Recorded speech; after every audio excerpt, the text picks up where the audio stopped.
Welcome to our channel. أنا دينا أسامة وده برنامج English Dose.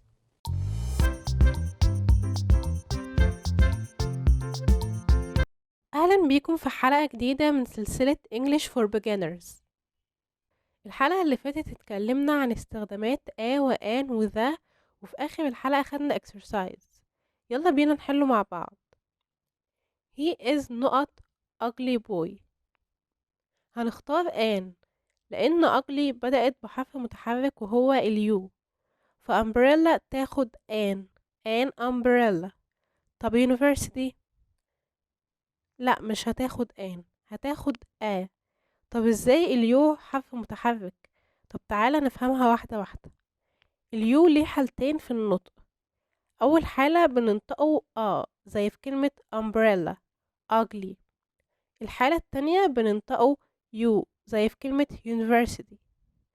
بنعامل حرف اليو على انه حرف متحرك في الحالة اللي ما بيتنطقش فيها باسمه. يعني ايه؟ اسمه حرف اليو، فلما تنطقوا يو هتعاملوا على انه حرف ساكن. هو هنا ما تغيرش اهو، اسمه يو ونطقته يو، فهو ثابت او ساكن، هنعامله كحرف ساكن. لكن لو نطقته فانت كده ما نطقتوش باسمه، هو اسمه يو وانت نطقته فهو اتغير او اتحرك، فهنعامله على انه حرف متحرك. يبقى احفظها كده، اسمه يو ونطقته باسمه ما غيرتوش، فهو ثابت او هنسميها ساكن، فيبقى حرف ساكن. نطقته بغير اسمه اللي هو فهو هنا اتغير او هنسميها اتحرك، فيبقى حرف متحرك. فهنقول a university an umbrella. طب تعالى نشوف المثال ده كده. MP3 player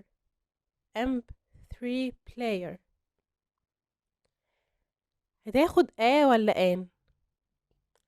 لا، سمعتك وانت بتقول طبعا هتاخد علشان الام حرف ساكن. صح جدا، الام حرف ساكن، بس انا هنا نطقت الكلمة ازاي؟ MP3 player يعني الكلمة بدأت بحرف الاي في النطق نطقت حرف الاي بعدين الام. واحنا اتفقنا في الحلقة اللي فاتت اننا بنحط او الان على حسب اول حرف بننطقه مش اول حرف بنكتبه. حتى قلنا our هتاخد لان اول حرف نطقناه هو حرف الاو وهو حرف متحرك، فدي نفس الفكرة. MP3 player اول حرف نطقناه هو الاي اللي هو حرف متحرك، فبالتالي الكلمة هتاخد مش an MP3 player. نرجع للإكسرسايز بتاعنا. she is not intelligent. هنختار ولا حاجة فيهم، لأن زي ما قلنا وآن وذا بيجوا مع الاسم، والجملة هنا ما فيهاش اسم. intelligent دي صفة، فبالتالي مش هنحتاج لأي أداة منهم. my mom is not doctor. هنختار لأن doctor اسم، فهتاخد أداة من التلاتة. وانت هنا بتقول ان والدتك طبيبة، بتوصف انها طبيبة او مهنتها طبيبة، يعني هتتكلم بالاسم النكرة، فهتاخد لأن دكتور بتبدأ بحرف ساكن. My father is not backbone of our family. هنختار the. ليه the؟ انت هنا بتقول والدي هو العمود الفقري لعيلتنا او لأسرتنا، هنا بتتكلم بالاسم المعرفة، فبالتالي هتاخد the. طب ليه مش لان زي ما اتفقنا او انك تستخدم اسم نكرة عامة انت كده بتتكلم عن الشيء ده في العموم. يعني لما تقول my father is a backbone، هنا انت بتعمم، هو عمود فقري عامة كده. عمود فقري لإيه؟ معرفش، طبعا الجملة لغويا ملهاش معنى ومش مفهومة. لكن لما تقول my father is the backbone of our family انت هنا بتحدد هو العمود الفقري لعيلتنا، بتحدد هو العمود الفقري لإيه، بتعرفه، فبالتالي هتاخد the. أحمد is not honest man. هنختار an. طبعا مش محتاجة أقول ليه، خلاص حفظنا. بنختار وآن على حسب أول حرف بننطقه في الكلمة، مش أول حرف بنكتبه في الكلمة، وهنا أول حرف بننطقه هو حرف ال O اللي هو حرف متحرك. الدرس اللي معانا النهاردة سهل وبسيط جدا وما فيهوش تفاصيل كتير.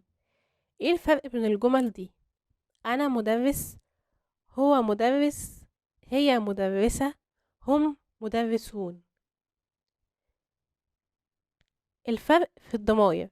حلو قوي. طب لو قلتها بالإنجليزي هتقولها ازاي؟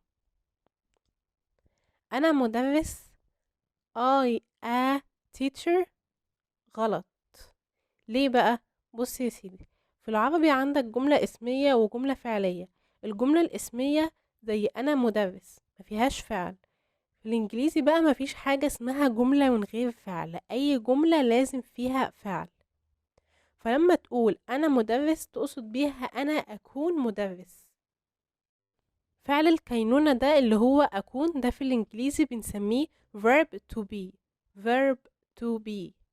verb to be يعني إيه؟ يعني am و is و are. إزاي برضه مش فاهم الكلام الغريب ده؟ ولا كلام غريب ولا حاجة، ده أبسط مما تتخيل. تعال نشوف مع بعض الكلام ده. am و is و are كلهم أفعال بمعنى يكون. طب تمام، إيه الفرق بينهم بقى؟ الفرق هو الجمل دي. أنا مدرس، هو مدرس، هي مدرسة، هم مدرسون. الفرق هو الضمير. am و is و are كل واحدة فيهم بتستخدم مع ضمير معين. حلو قوي. ايه هما بقى؟ I بتاخد am. he she it أو أي اسم مفرد بتاخد is. they you أو أي اسم جمع بتاخد are.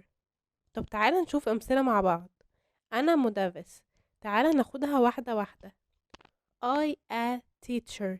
الضمير هنا I، وقلنا I بتاخد am، تبقى الجملة كاملة I am a teacher. هو مدرس he a teacher. قلنا he بتاخد is، يبقى الجملة كاملة he is a teacher. هي مدرسة she a teacher، وقلنا she برضو بتاخد is، يبقى الجملة كاملة she is a teacher. هم مدرسون they teachers. طب ليه ما حطيناش a قبل teachers؟ لأن a و an بتيجي مع الاسم المفرد فقط، و teachers ده جمع. وقلنا they بتاخد are، يبقى الجملة كاملة they are teachers. أنت مدرس أو أنت مدرسة مش هتفرق، أنت أنتي أنتم أنتن كلهم بمعنى you. ناخدها واحدة واحدة. أنت مدرس you a teacher، وقلنا you بتاخد are، يبقى الجملة كاملة you are a teacher. طب أنتم مدرسون you teachers، you بتاخد are، يبقى الجملة كاملة هتبقى you are teachers. طب تعالى نطبق كده على الدرس ده والدرس اللي فات مع بعض. هنختار a أو an قبل الاسم، وهنختار أي فعل فيهم am أو is أو are. they not doctors، هتبقى they are doctors. ليه؟ لأن they بتاخد are، ومش هنختار لا a ولا an لأن doctors جمع، و a و an بتيجي مع الاسم النكرة المفرد مش الجمع. it not easy، هتبقى it is easy. ليه؟ لأن زي ما قلنا it بتاخد is، و easy دي صفة بمعنى سهل، وقلنا إن a و an بتيجي مع الاسم النكرة المفرد، والجملة ما فيهاش اسم، فبالتالي مش هنختار أي أداة منهم. you not intelligent man، هتبقى you are an intelligent man. طب ليه؟ لأن you بتاخد are، والجملة فيها اسم اللي هو man، فان دي أداة نكرة دخلت في الجملة علشان الاسم اللي في الجملة اللي هو man. والكلمة اللي جاية بعد الأداة على طول هي intelligent، بدأ بحرف متحرك، فبالتالي هتاخد an، فهتبقى you are an intelligent man. ودلوقتي هناخد exercise واكتبوا الإجابات بتاعتكم تحت في التعليقات، والحلقة الجاية هنحله مع بعض. هتختار a ولا an قبل الاسم، وهتختار أي فعل فيهم am ولا is ولا are. she not pretty. he not engineer. they not engineers. I not businessman. you not honest man. اكتبوا اجاباتكم تحت في التعليقات، واستنوا الحلقة الجاية عشان نحل الاكسرسايز مع بعض وتتأكد من اجاباتك. واعملوا اشتراك في القناة عشان تتابعوا معانا في سلسلة حلقات English for Beginners. كانت معكم دينا أسامة من English Dose.